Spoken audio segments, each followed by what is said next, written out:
Matapos ibisto ni Jamela Villanueva ang umano'y pagtataksil ni na Anthony Jennings at matisakal sa kanya.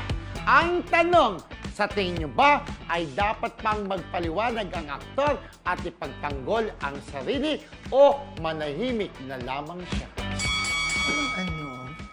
Parang ipagkakatulad siya sa ano? Hindi. Kailangan magkaiba. Kasi dapat bang magsalita siya? Hindi ko sabi kung may pagkakatulad din sa ano, pag siniserve yung mga tinatay, no? Sa hotel. Kala ko ano. Ayan. Dapat ba ipagtanggol ang manahimik na lang siya?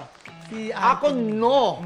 Para sa akin, manahimik na lang siya. Huwag na ipagtanggol. Kasi kung ikaw'y pagtatanggol mo pa yung sarili mo, di lalo pang hahabang issue. At baka mas marami pang maungkat. Di ba may sinasabi nga, it will die a natural death. Di ba? Oo, kaya nawala ka. Siyempre, galing si director eh. Pagkat nanalong 5K sa party ng Wednesday, doon kino-close up eh. Diba? So, ganun yun. Kapag ikaw, nanahimik ka na lang kasi the more na magsalita ka, the more na lalaki pang issue at kung ano-ano pang makalkal. So, mas magandang manahimik na lang si Anthony Jennings dahil mamamatay na lang din naman ang issue kung hindi na siya magpapaliwanag. So, ikaw, Mildred. Wala naman akong choice kasi yes ang napunta sa akin. Yes pala. Na dapat ipaliwanag niya ang sarili niya. Kung iniisip niya na, syempre, lagi din natin sinasabi, gasgas lang ang sabihin na laging may dalawang bersyon ang ang kwento, 'di ba? Malay naman natin kasi wala naman din talaga nakakaalam sa atin kung ano ang totoo. Malay mo naman meron siyang sariling version.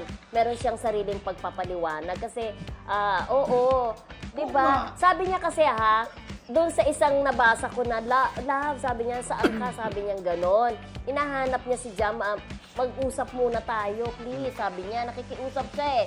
Nakita ko doon sa screenshot na mag-usap muna tayo. Kasi parang matatakot din si Anthony. Ayun. Kasi, parang siguro, hindi naman ibig sabihin na magsasalita siya. Pwede siya mag-apologize kung ano man yung hurt na cause niya, di ba?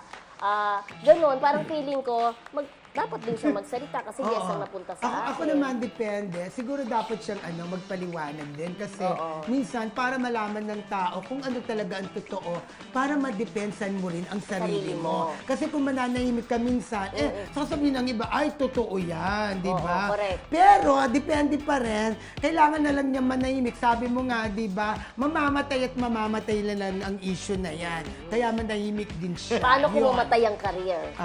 Pag mamatay ang career. Parang hindi naman mamatay. Hindi mo mamatay ako. Mahusay in fairness sa kanya. Mahusay ayun po ang kanya-kanya naming opinion sa debate. Pero agree ako, wala na tayo sa debate. Agree ako na manahimik na lang. Yun.